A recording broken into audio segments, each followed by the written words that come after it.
Mateus 24, do 45 ao 51.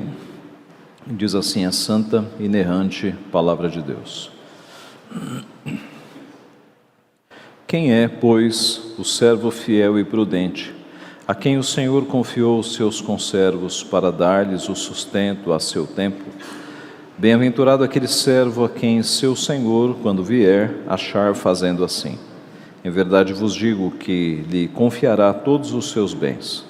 Mas se aquele servo, sendo mau, disser consigo mesmo: meu senhor demora-se, e passar a espancar os seus companheiros e a comer e beber com ébrios, virá o Senhor daquele servo em dia em que não o espera e em hora que não sabe, e castigá-lo-á, lançando-lhe a sorte com os hipócritas.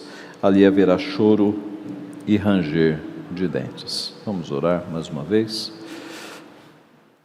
Santo Deus, agora que estamos diante da Tua santa palavra, nós pedimos a Tua intercessão, o Teu auxílio, para que possamos compreendê-la, para que aquilo que o nosso Redentor disse há 2000 anos atrás se faça vivo diante dos nossos olhos, que nós possamos de fato ouvir a Tua voz, ó Pai, e que ela possa calar profundamente em nosso coração, transformando a nossa vida, porque sabemos a Tua palavra, ela nos transforma, ela não volta vazia.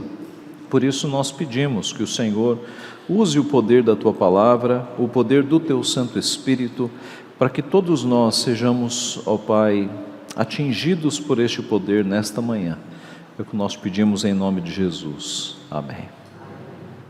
O que você faria se tivesse a garantia de que hoje à noite Jesus Cristo voltará e o mundo acabará?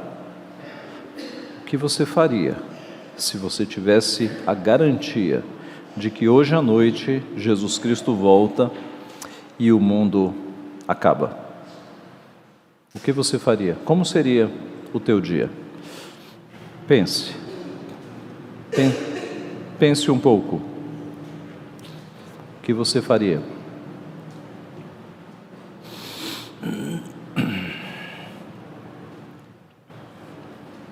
Pensou? Logo depois que Jesus falou muitas coisas a respeito dos fins dos tempos, Mateus 24, nós temos visto, é o sermão profético, é o sermão escatológico, em que Cristo dá todos os detalhes, começando pelo princípio das dores. A comparação é com uma mulher que vai dar à luz. Então ele fala do princípio das dores, depois fala das grandes dores, da grande tribulação, e depois ele fala da vinda do Filho. Então, depois dele dar todos os sinais aos seus discípulos, ele fala sobre vigilância. Foi o que nós recebemos da parte de Deus no domingo passado, a questão da vigilância. E agora ele vai falar sobre a questão da fidelidade, E ele vai usar uma parábola em que um homem, um servo, no começo da parábola tem um comportamento bom, e o mesmo servo vai ter um comportamento mau. É uma história das muitas parábolas que Cristo cria para que nós tenhamos ensinos. Cristo era um mestre por excelência, e ele usava de figuras de linguagem e de parábolas de uma forma impressionante. E nós sabemos hoje, todo mundo sabe, que histórias gravam muito mais na nossa mente do que grandes textos em outro formato. E Cristo então por várias vezes lançou mão de parábolas, de pequenas histórias, para que nós guardássemos ensinos preciosos. E aqui nesta parábola ele tem um servo que no começo age de forma fiel e depois age de forma infiel. Cristo usa conjecturas: se este servo fizer assim, vai receber isto. Se esse servo fizer de outra forma, ele vai receber isto. Então, ele começa a falar da bênção da fidelidade e, na sequência, da maldição da infidelidade. São duas lições grandes que nós temos nesta parábola. Vejamos em primeiro lugar, então, a bênção da fidelidade, verso 45. Quem é, pois, o servo fiel e prudente, a quem o Senhor confiou os seus conservos para dar-lhes o sustento a seu tempo?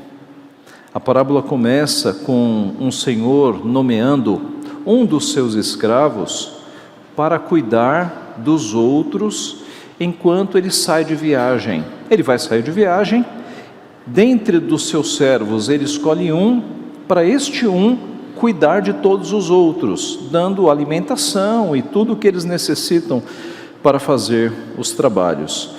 Não é dito quem é esse servo, mas é dito que ele é fiel e prudente. Ele vai cuidar de todos os outros. O verso 46 diz: bem-aventurado aquele servo a quem seu senhor, quando vier, achar fazendo assim. Então, aqui tem um bem-aventurado, feliz aquele servo, que quando o seu senhor voltar, for achado fazendo exatamente o que o Senhor disse para ele fazer. Em outras palavras, será feliz esse servo, se quando o Senhor voltar de viagem, ele encontrar este servo cumprindo exatamente as ordens. Verso 47. Em verdade vos digo que lhes confiará todos os seus bens. E aqui temos a recompensa. A recompensa, então, será este Senhor aumentar a confiança no servo, confiando agora não apenas o trabalho dos outros servos, mas confiando todos os seus bens, todo o seu patrimônio lhe será confiado. Então, este primeiro trecho da parábola, podemos ver, é um retrato da vida cristã. Porque o Senhor é o nosso Senhor que se ausentou. Lembre-se que nós estamos em Mateus 24, que está falando da volta de Cristo. Nós estamos nesta parábola. Cristo saiu e deixou ordens para nós cumprirmos. E bem-aventurados seremos nós, se quando Cristo retornar, Ele nos encontrar fazendo as ordens que Ele nos deu. É um retrato da vida cristã. Jesus foi para os céus e nos deixou mandamentos para nós seguirmos. Ele nos deixou a sua palavra, pela sua palavra nós sabemos o que devemos fazer. E a vida cristã, meus irmãos, é uma vida de obediência. É muito mais do que você ir na igreja no domingo. Ir na igreja no domingo é o ápice da nossa semana. Como nós temos visto, é o momento em que nós nos apresentamos diante de Deus. Mas e o que fazer nos outros 6 dias da semana? Obediência. Nós passamos a semana obedecendo ao nosso Deus. Cristo disse: vós sois meus amigos se fazeis o que eu vos mando. Vocês conhecem a história daquela jovem de 22 anos chamada Perpétua? Perpétua foi presa ali na igreja primitiva, nos primeiros séculos, quando alguns imperadores de Roma perseguiam os cristãos e matavam os cristãos. Alguns imperadores traziam os cristãos para que eles dissessem: César é Senhor. E os cristãos fiéis a Jesus Cristo não diziam Cristo é Senhor, Jesus é Senhor. E Perpétua foi uma dessas jovens capturadas. Ela tinha 22 anos, foi presa justamente por ser cristã. E ela foi presa com mais 4 catecúmenos, mais 4 jovens que se preparavam para ser batizados na igreja. Perpétua tinha um filhinho de poucos meses de vida. E ela estava na prisão, aguardando para ser morta. E o seu pai, que não era cristão, pegou o filhinho de Perpétua, seu neto, e levou-o até a prisão para convencê-la a adorar o imperador e não ser morta. Bastava uma frase: filha, diga apenas César é Senhor e você será liberada. E o pai disse à filha: minha filha, pense em seu pai, pense em sua mãe, pense em seu filhinho. Ao que Perpétua, aquela jovem de 22 anos, respondeu: o Senhor vê esta bandeja? Poderia ela ser chamada por outro nome que não bandeja? E ao que o pai respondeu: não, minha filha, não poderia. pois eu não posso dizer que sou outra coisa senão aquilo que eu sou, cristã. E foi com esta firmeza que Perpétua morreu decapitada por um machado, ao lado dos seus irmãos na fé, depois de todos eles serem atacados por animais selvagens ali no Coliseu. Era isso que se fazia com os cristãos. Mas nós temos muitos relatos de cristãos deste período que não se curvaram aos outros deuses, aos deuses imaginários do império, e morreram obedecendo a Jesus Cristo. E a palavra de Deus nos diz: "Sê fiel até a morte, e eu te darei a coroa da vida." Bem-aventurado o homem que suporta com perseverança a provação, porque depois de ter sido aprovado, receberá a coroa da vida, a qual o Senhor prometeu aos que o amam. Tiago 1,12. A vida de fidelidade, irmãos, e obediência a Deus, ela não é fácil. Não é fácil já nesta nossa época, mesmo sem perseguição. Você vai ter que dizer não para muitas coisas, você vai perder amigos, vai receber oposição de familiares, você vai sofrer sendo cristão nesta vida. Cristo nunca nos prometeu sombra e água fresca, pelo contrário, Ele disse: "No mundo tereis aflições, mas tem de bom ânimo, eu venci o mundo." Nós temos a promessa de Cristo, e a Bíblia diz que é para as provações que nós fomos designados mesmo. Se nós queremos ser fiéis a Deus, nós passaremos por provações, mas não há preço que pague. No retorno de Jesus Cristo, nós ouvirmos da sua boca: "Muito bem, servo bom e fiel, foste fiel no pouco, sobre o muito te colocarei, entra no gozo do teu Senhor." A bênção da fidelidade é o que nós temos aqui no primeiro ponto da parábola. Aqueles que, quando Cristo retornar, estiverem obedecendo a Cristo, vivendo uma vida de piedade, uma vida de obediência à palavra do Senhor, estes serão recompensados. O texto continua, Cristo continua agora falando sobre a maldição da infidelidade. Veja o verso 48. "Mas, se aquele servo, sendo mau, disser consigo mesmo: meu senhor demora-se, e passar a espancar os seus companheiros e a comer e beber com ébrios, virá o Senhor daquele servo em dia que não o espera e em hora que não sabe, e castigá-lo-á, lançando-lhe a sorte com os hipócritas.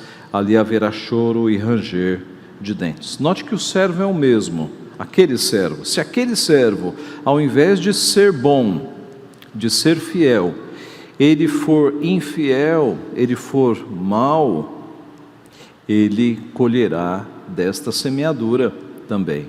Se aquele servo achar que, porque o seu senhor está demorando, ele agora pode desobedecer às ordens do seu senhor, espancando os outros servos, agindo como um ditador, ele será castigado. Se aquele servo, achando que o seu senhor está demorando, ele abandonar as suas funções, ele começar a deixar suas responsabilidades e comer e beber com ébrios, com bêbados, ele vai ser castigado. Verso 50, "Virá o Senhor daquele servo em dia que não o espera e em hora que não sabe, e castigá-lo-á, lançando-lhe a sorte com os hipócritas, ali haverá choro e ranger de dentes." Um detalhe aqui, a expressão castigá-lo-á, na língua em que foi escrito esse texto, que é o grego, ela dá a ideia de um castigo terrível, de alguém ser cortado ao meio, um castigo terrível, e ele será lançado com os hipócritas, ali haverá choro e ranger de dentes. Onde é esse lugar que há choro e ranger de dentes? Ora, nós conhecemos essa linguagem. Jesus Cristo, irmãos, foi aquele que mais falou sobre o inferno no Novo Testamento. E isso acontece para que não haja dúvida sobre a existência do inferno. Talvez, se Paulo tivesse sido aquele que mais falou sobre o inferno, algumas pessoas diriam: não, foi Paulo. Isso é coisa de Paulo, isso não é coisa de Jesus. É claro, a Bíblia inteira é inspirada. Mesmo que tivesse sido Paulo, é palavra de Deus. Mas para que não restasse dúvida, Deus na sua providência fez com que Jesus Cristo fosse aquele que mais tenha falado sobre o inferno nas Escrituras. O inferno é real. O texto que nós lemos no decorrer do culto fala sobre um lugar onde o verme não morre. A Bíblia fala de um lugar de trevas espessas, de fogo que não apaga, um lugar de terrível sofrimento, de choro e de ranger de dentes. E Jesus está dizendo exatamente isso, que enquanto o servo fiel receberá a aprovação do seu Senhor, e ele aumentará a confiança e o recompensará, o servo infiel, ele será castigado e será lançado neste lugar onde haverá choro e ranger de dentes. Então, nesta segunda parte da parábola, Jesus deixa claro o que acontecerá com os infiéis, aqueles que sabem o que é certo, sabem o que devem fazer, mas não o fazem. Note, isso é um sinal de alerta para as pessoas que estão na igreja, mas que não estão se importando com a vida cristã, não estão percebendo que Cristo voltará, não estão percebendo que a nossa vida é passageira, que basta entupir uma veia no seu cérebro e acabou, basta um mau funcionamento no seu coração e acabou. A morte não é um privilégio das pessoas idosas. Nós temos crianças, adolescentes, jovens e adultos morrendo. Nós temos atletas com toda boa alimentação e exercícios físicos que morrem. Então, esta parábola de Cristo, num sermão tão pesado, é um sinal de alerta às pessoas que não estão levando a sério a sua vida cristã, não estão cuidando em obedecê-lo, deixaram de lado suas responsabilidades e estão comendo e bebendo com ébrios, isto é, estão com um pé na igreja e um pé no mundo, sem se preocupar com as coisas de Deus. Estas pessoas não percebem o risco que estão correndo. A Bíblia diz que horrível coisa é cair nas mãos do Deus vivo. Será que pessoas que não estão preocupadas com a vida cristã estão salvas mesmo?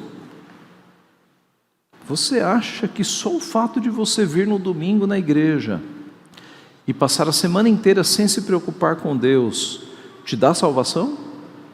Alguma vez te foi dito isso, que a salvação está em vir à igreja?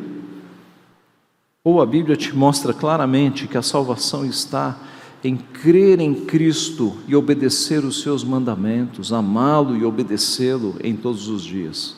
Veja que a marca do salvo nesta parábola é a fidelidade. Por outro lado, a marca do não salvo é a infidelidade. Aquele que vai ser lançado no sofrimento, no choro e ranger de dentes, é aquele que não está preocupado em obedecer o seu Deus. E eu te pergunto nesta manhã, com quem você está mais parecido nesta parábola? Você está mais parecido com quem? Com aquele que continua obedecendo ao seu Senhor enquanto ele não volta, ou com aquele que está em relapso, vivendo a vida cristã do jeito que dá, descomprometido, não se importando em obedecer a Cristo? Você está caminhando então no rumo do céu ou no rumo do inferno? Você tem caminhado em obediência ou em desobediência com o teu Deus? Esta é uma oportunidade de nós avaliarmos como está a nossa vida. Saia do caminho do inferno. O puritano Richard Bernard escreveu o seguinte sobre o inferno, com cores bem vivas: o inferno é a prisão para aqueles que se afastam da presença de Deus. É o calabouço medonho de completa escuridão. O temível lugar de chamas e o abismo sem fundo. É o lago de fogo e enxofre, a causa perdida, o caos da confusão. É terror acompanhado de lamentação, é pavor acompanhado de desolação. Ali a morte, morte sem fim, mas nunca sem começo. A justiça de Deus os alcança, seu poder os sustenta e o furor de sua ira é sentido por toda parte. Há um fogo abrasador inextinguível e um frio congelante intolerável. O inferno é o vale da maior vingança de Deus, o lugar onde Ele deposita toda a sua ira e a perfeição de suas pragas.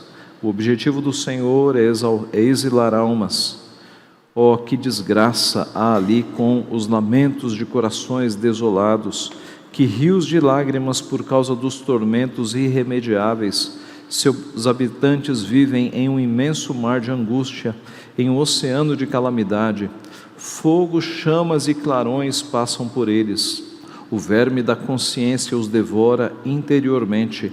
A mão vingadora de Deus está sobre eles, derramando os frascos de sua ira. Este pastor pegou várias passagens para mostrar o quão terrível o inferno é. Irmãos, novamente, não ache que apenas vindo na igreja, no domingo, isso te dá salvação. Salvação é crer em Cristo, é arrepender-se dos seus pecados, é ter uma vida de amor a Cristo. É muito mais do que apenas vir no domingo na igreja, é viver com Cristo. O apóstolo Paulo chega a dizer: já não sou mais eu quem vive, mas Cristo vive em mim. É uma vida de obediência, é uma vida de consagração a Deus. Há muitos que estão vindo na igreja apenas por uma formalidade, mas não vivem durante a semana uma vida de obediência ao nosso Deus, e a parábola está falando exatamente sobre isso. Nós lemos no começo do culto, no Salmo 73, a parte em que o salmista tem a visão do inferno. Tu certamente os pões em lugares escorregadios e os fazes cair na destruição. Como ficam de súbito assolados, totalmente aniquilados de terror.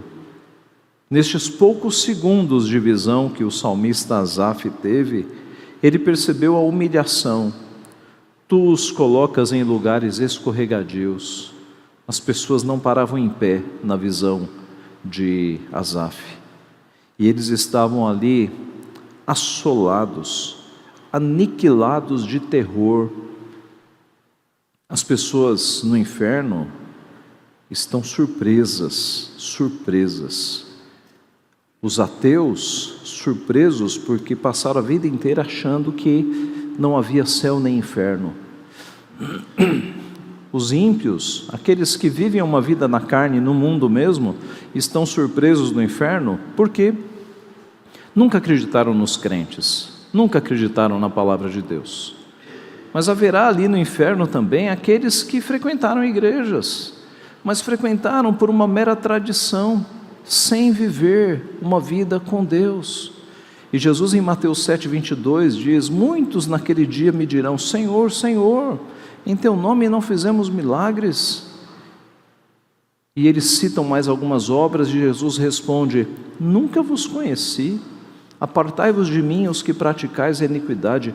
Nunca vos conheci. Por que Jesus fala isso? Porque eram pessoas que faziam obras, dentro da igreja, mas que não tinham um relacionamento com Cristo. Ser crente é muito mais do que vir à igreja, é nós conversarmos com Deus todos os dias, é nós ouvirmos a voz de Deus todos os dias, ouvirmos e nos importarmos e obedecermos. Isso é, irmãos, sermos crentes.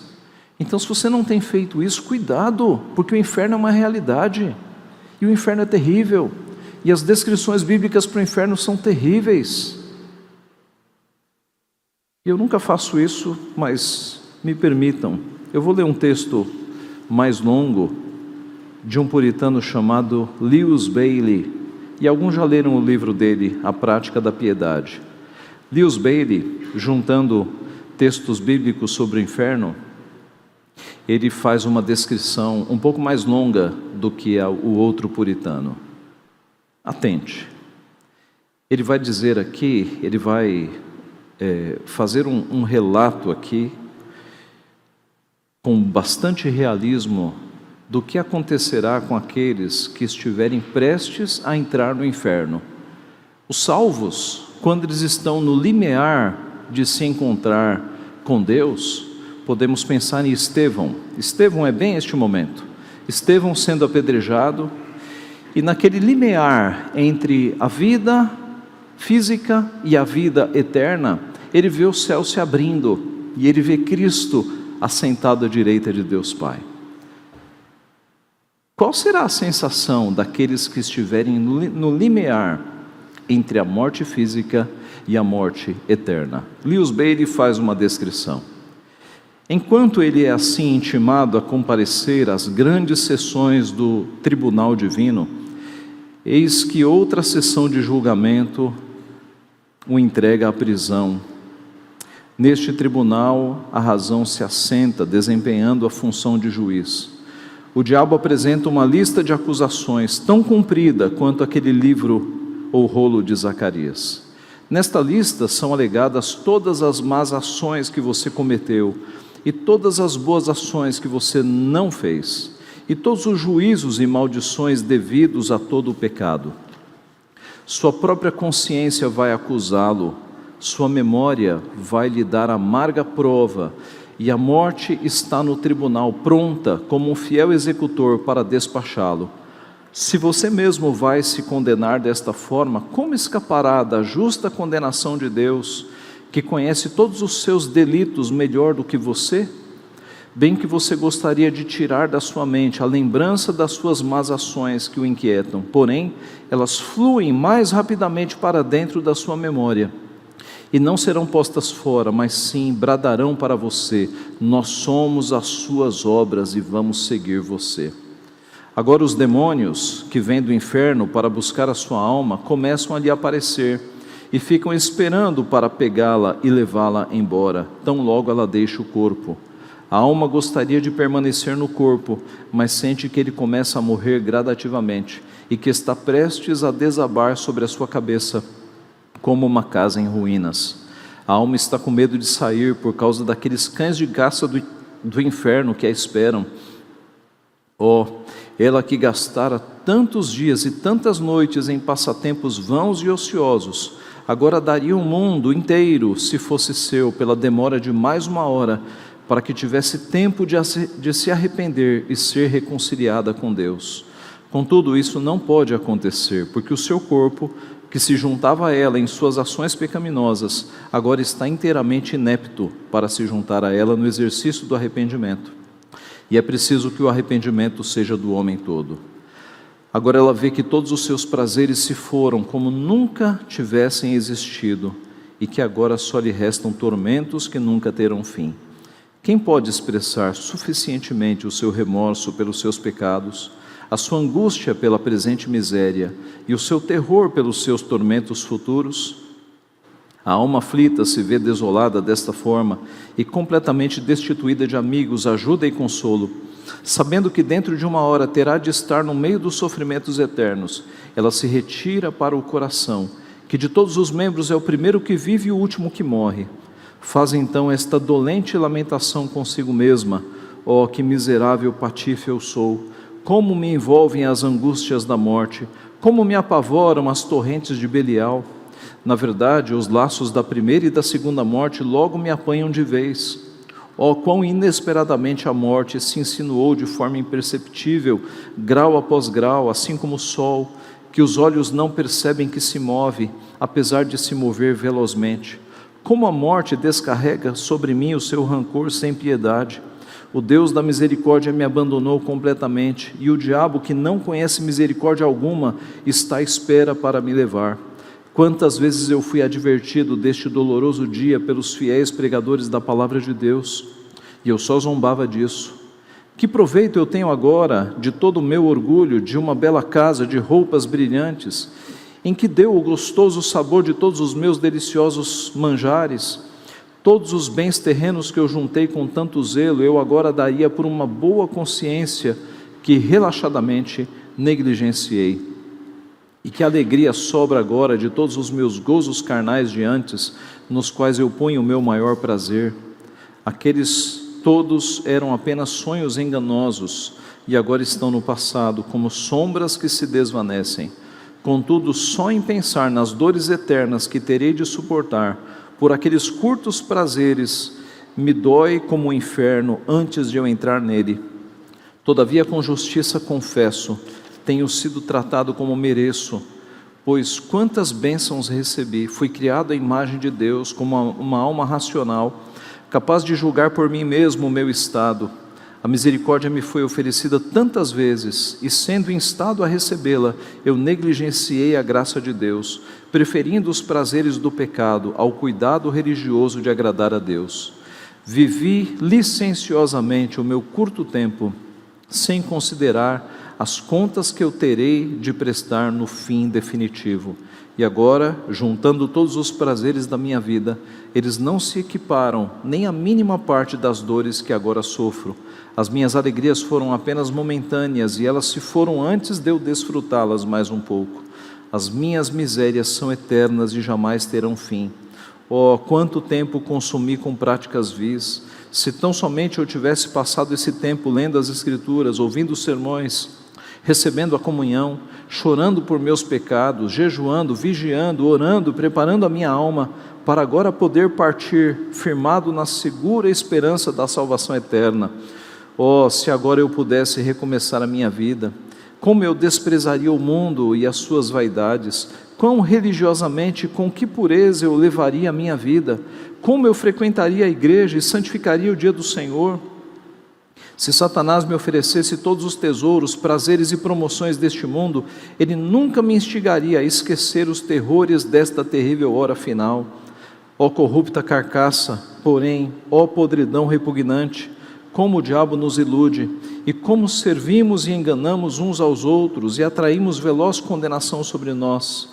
Agora o meu caso é mais miserável do que o do animal que perece num fosso, pois terei de responder diante do trono do juízo do justo juiz do céu e da terra, onde não tenho nada para dizer em meu favor.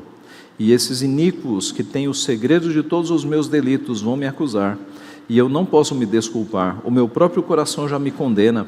Portanto, só tenho de ser condenado diante do tribunal divino, e em consequência serei levado a esses demônios infernais, por aquela horrível prisão de tormentos e de trevas completas, onde nunca mais verei a luz. Onde vou me alojar esta noite? E quem serão os meus companheiros? Que horror só em pensar, que aflição só considerar isso. Maldito o dia em que nasci, e não haja bênção para o dia em que minha mãe me trouxe à luz. Maldito o homem que anunciou ao meu pai, nasceu-lhe uma criança, e o animou. Maldito esse homem porque não me matou. Oh, se minha mãe fosse o meu túmulo, ou seu ventre a concepção perpétua. Como foi que eu saí do ventre materno para suportar estas angústias infernais, e os meus dias viessem a acabar numa vergonha eterna? Maldito o dia em que fui unida inicialmente a um corpo tão vil. Oh, se eu tão somente recebesse o grande favor de nunca mais ver você. Nossa despedida é amarga e dolorosa, mas o nosso reencontro, para recebermos aquele pavoroso dia, a plenitude da merecida vingança contra nós, será muito mais terrível e intolerável. No entanto, como pretendo eu, com tão tardia lamentação, procurar prolongar o tempo, minha última hora chegou. Ouço rebentarem as cordas do coração. Esta suja casa de barro cai em cima da minha cabeça. Aqui não há nem esperança, nem socorro, nem lugar de mais permanente habitação. E devo partir, suja carcaça, ó carcaça imunda, com adeus eu a deixo. E assim toda trêmula, a alma sai e imediatamente é agarrada pelos demônios infernais, que a levam com violência de caudalosas torrentes para dentro do lago sem fundo, que arde com fogo e enxofre. Ali ela é mantida prisioneira em tormentos, até o juízo geral do grande dia. Depois a repugnante carcaça é lançada no túmulo, ato no qual, na maior parte, os mortos enterram os mortos, isto é, os que estão mortos no pecado enterram os que estão mortos para o pecado. E assim o mundano, sem Deus e não regenerado, que fez da terra o seu paraíso, do seu ventre o seu Deus, da sua luxúria a sua lei, assim como em sua vida semeou vaidade, assim também, agora morto, colhe miséria. Em sua prosperidade negligenciou servir a Deus, em sua adversidade Deus se recusa a salvá-lo. E o diabo, a quem ele por muito tempo serviu, agora finalmente lhe paga o seu salário. Detestável foi a sua vida, condenável a sua morte. O diabo tem a sua alma, o túmulo tem a sua carcaça, e nesse poço de corrupção, cova da morte, calabouço da angústia, deixemos o miserável pecador a se putrefazer com a boca cheia de terra, o seu ventre cheio de vermes, a sua carcaça exalando mau cheiro. Ali ele espera uma ressurreição amedrontadora, quando o corpo será reunido à alma, para que, assim como pecaram juntos, sejam atormentados juntos eternamente. Até aqui as misérias da alma e do corpo da morte, o que é apenas maldição em parte. Segue-se agora a plenitude da maldição, que é a miséria da alma, do corpo depois da morte. Irmãos, uma descrição terrível, mas realista, do que acontece para aqueles que não têm Cristo. A única forma de você escapar disso é se apegar a Jesus Cristo, é amá-lo, é obedecê-lo. A tua única esperança contra o inferno é Jesus Cristo, saiba disso.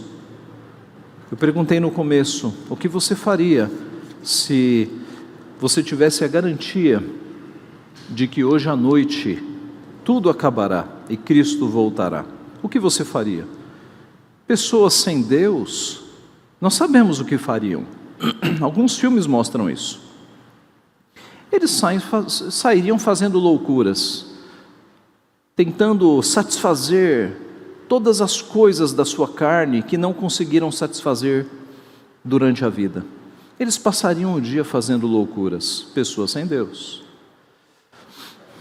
Pessoas que não estão tão firmes diriam assim: pastor, eu passaria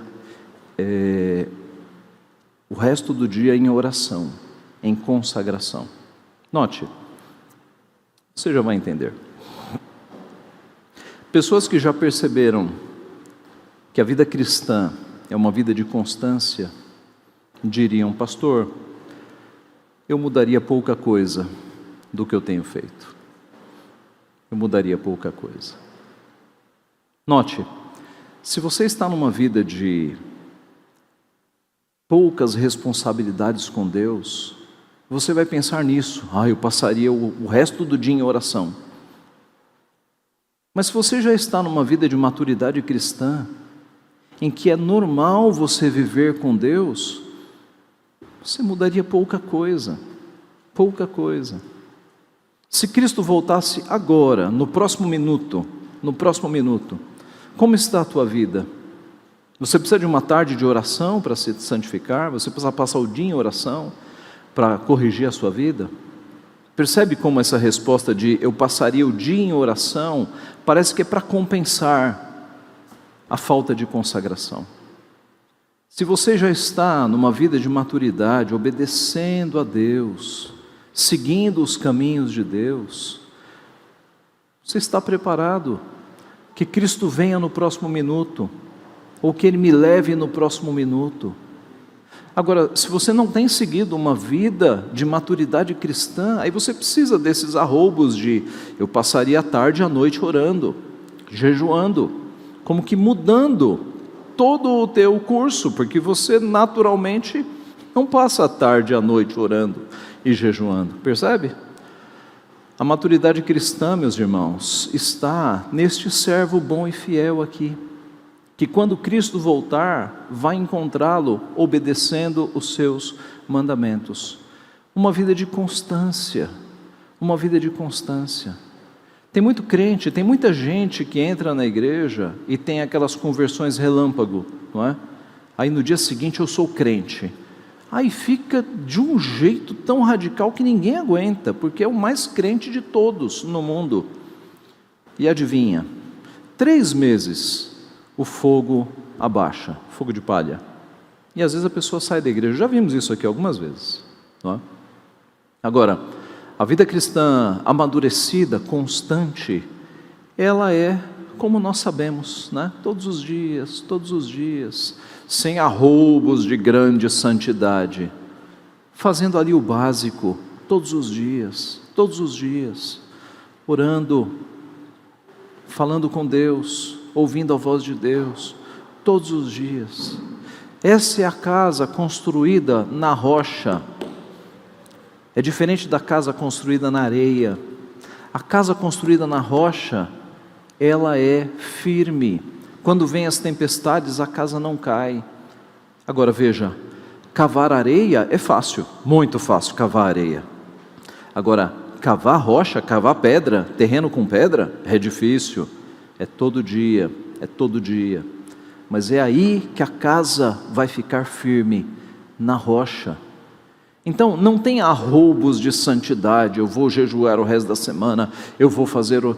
Não, é o básico, todos os dias, fale com Deus, ouça a voz de Deus, obedeça a Deus. Fale com Deus, ouça a voz de Deus, obedeça a Deus. Todos os dias, este é o servo fiel e prudente, que quando o Senhor retornar, vai encontrá-lo obedecendo os seus mandamentos. É este servo que será recompensado. Note, os sinais ainda não se cumpriram todos. Então, talvez Cristo não volte hoje. Há sinais para serem cumpridos. Mas eu insisto, nenhum de nós tem a garantia de que estaremos vivos amanhã. Nenhum de nós. Ninguém sabe quando nós morreremos. Então você tem que estar preparado hoje para o encontro com Cristo. E essa preparação é em uma vida de obediência. Não corra o risco de ir para o inferno. O inferno é terrível. Essas descrições, irmãos, são de fato bíblicas. O inferno não é um lugar para onde você quer ir. Seja fiel ao teu Deus. Fique pronto para encontrar-se com o teu Deus, para ouvir as palavras doces dos seus lábios. Muito bem, servo bom e fiel. Foste fiel no pouco, sobre o muito te colocarei. Corra para Cristo, agarre-se em Cristo.